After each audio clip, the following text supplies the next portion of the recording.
Back to the chair, is she? God, he sprung into action. Yeah.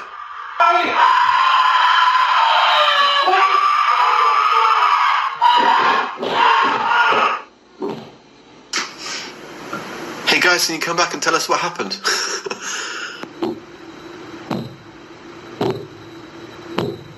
That's a demon fuss. No, it's Katie. Micah's not coming back. She did it to bait him down there, and then she's done something to him. Hello? I say, who's there? Oh my god, Dad, that got me real fucking bad, that. She's covered in blood? I see.